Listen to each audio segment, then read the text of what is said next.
അമിത ഗുണവാനാം നൃപതി ദശരഥൻ അമലനയോധ്യാധിപതി ധർമാത്മാ വീരൻ അമിത കുലവരതുല്യനാം സത്യപരാക്രമൻ അംഗജസമൻ കരുണാരത്നാകരൻ.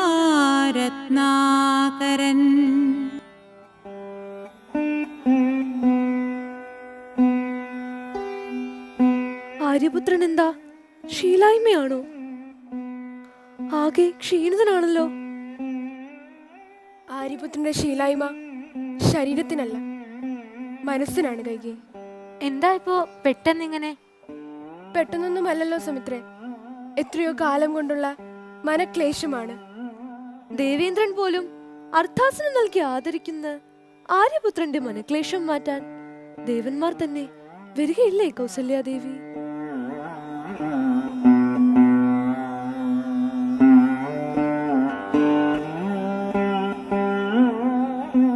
ദേവന്മാർക്ക് പോലും പരിഹരിക്കാൻ കഴിയാത്ത ദുഃഖങ്ങളുണ്ട് ദേവി കൈകേയി. അനപത്യ ദുഃഖം, അതിന് ഒരു ദേവനും പരിഹാരം ചെയ്യാനാവില്ല.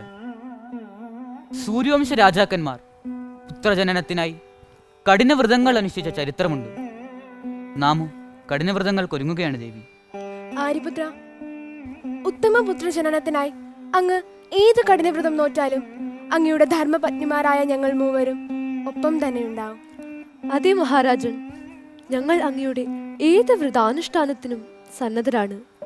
വ്രതാനുഷ്ഠാനങ്ങൾക്ക് മുതിരും മുൻപേ രാജഗുരു വസിഷ്ഠ മഹർഷിയോട് ഉപദേശം തേടുന്നത് ഉചിതമായിരിക്കില്ലേ? അതെ, വസിഷ്ഠ മഹർഷിയെ കാണുക തന്നെ, അദ്ദേഹത്തിന്റെ ഉപദേശം തേടുക തന്നെ.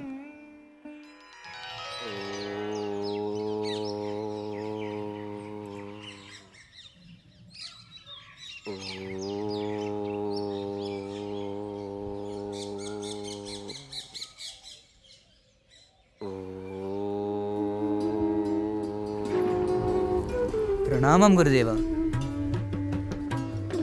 പ്രണാമം ഗുരുദേവ. പ്രണാമം മഹാരാജൻ. അയോധ്യാധിപതി പത്നിമാരെയും കൂട്ടി നമ്മുടെ ആശ്രമത്തിലെത്തുമ്പോൾ വിഷയം രാജകാര്യമല്ലെന്ന് നമുക്ക് ഊഹിക്കാനാകുന്നു. അതേ മഹർഷി, രാജകാര്യമോ ദേവകാര്യമോ അല്ല, കുടുംബകാര്യമാണ്. പറഞ്ഞാലും മഹാരാജൻ, നമുക്ക് സാധിക്കുന്ന വിധത്തിൽ പരിഹാരം നിർദ്ദേശിക്കാം. കൗസല്യാദേവിയെ വരിച്ചത് മുതൽ നമ്മെ അലട്ടുന്ന ദുഃഖമാണ് മഹർഷി. അത് പരിഹരിക്കാൻ സുമിത്രയ്ക്കും കൈകേയിക്കും സാധിച്ചിട്ടില്ല. പുത്രദുഃഖം അല്ലേ? അതേ മഹർഷി, പുത്രന്മാരില്ലാത്ത ഒരുവന് രാജ്യവും സമ്പത്തും എന്തിന്, ഭാര്യാസുഖം പോലും ദുഃഖകരമാണ് മഹർഷി. അതെ മഹാരാജൻ, ആ പറയുന്നതിൽ സത്യമുണ്ട്. പക്ഷേ അങ്ങ് ദുഃഖിക്കേണ്ടതില്ല. വൈകിട്ടാണെങ്കിലും അങ്ങയ്ക്ക് പുത്രന്മാരുണ്ടാകും. ഒന്നല്ല, 4 പേർ. 4 സത്പുത്രന്മാരെ കൊണ്ട് ദശരഥ മഹാരാജാവും ഈ അയോധ്യാപുരിയും സമ്പന്നമാകുന്ന നാൾ അതിവിദൂരത്തല്ല. ആ സത്ഫലത്തിന് അങ്ങ് ഒന്ന് ചെയ്യണം. എന്തു ചെയ്യാനും നാം ഒരുക്കമാണ്. പറയൂ, എന്തു ചെയ്യണം? യാഗം ചെയ്യണം, പുത്രകാമേഷ്ടി. അതിന് വിഭാണ്ഡകന്റെ പുത്രനായ ഋഷ്യശൃംഖനെ വരുത്തണം. ഋഷ്യശൃംഖനെയോ? അതെ, ഋഷ്യശൃംഖനെ. അങ്ങനെ ഒരു യാഗം കഴിയുന്നതോടെ അങ്ങയ്ക്ക് പുത്രന്മാരുണ്ടാകും. ഈ വ്യസനമെല്ലാം അകലും.